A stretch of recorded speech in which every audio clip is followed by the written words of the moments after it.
Klaus Larres is a professor of history and international affairs at the University of North Carolina, and he joins me now live from Chapel Hill, North Carolina. Thank you very much, Professor, for joining us here on TRT. Well, it was rather strange to see the Ukrainian president say that Russia is planning to exhaust the Ukrainians with its attacks.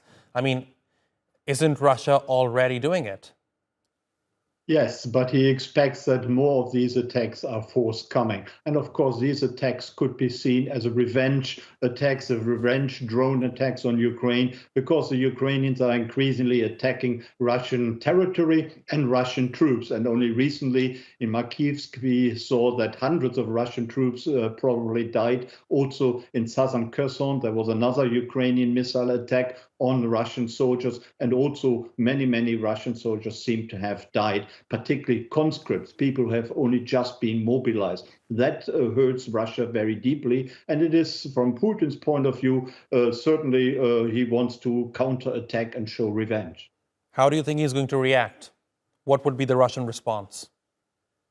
Probably more drone attacks. Putin will try to deflect the blame from himself to his generals, probably to local commanders. He will blame local commanders for not being capable enough in Makivsk, for having assembled so many Russian troops in one place, for having ammunition stored in the basement of the same building where the Russian troops were sleeping. This is, of course, a very strange thing to do and a huge mistake, but Putin will blame local commanders. He will blame his generals. He certainly will not blame himself or his Kremlin hierarchy. Professor, in February, it will be 24th of February to be exact. It will be 1 year since the beginning of this war. If we exclude the events of the past few weeks, would it be fair to say that we were at some point, especially last month, let's say, we were moving towards some sort of conclusion, but the events of the past few weeks have basically made things worse?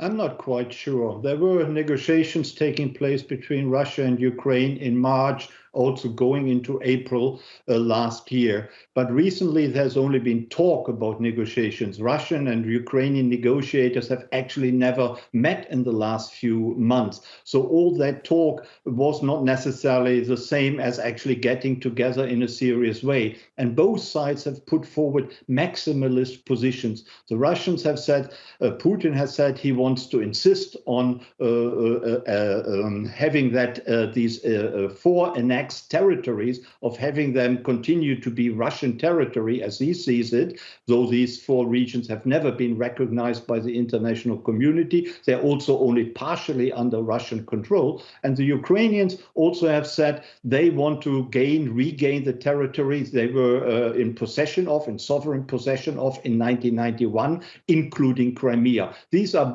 maximalist positions on both sides, and this indicates that both sides believe that they can still make victory and gain victory on the battlefield, certainly gain advances on the battlefield. And I believe there are only two reasons which will bring both sides together to the negotiating table in a serious way. One reason is the exhaustion of both sides, that they simply know they can't continue fighting. And the second reason would be that one of the two parties feels dominant, feels victorious, and then offers peace negotiations from a position of strength. But right now, I think both positions have not been achieved, and none of the two sides of the warring parties, Russia, the aggressor, and Ukraine, who is defending its territory, are prepared to enter into serious negotiations. The next few months, that may change, but right now, I don't think that negotiations are actually possible right now.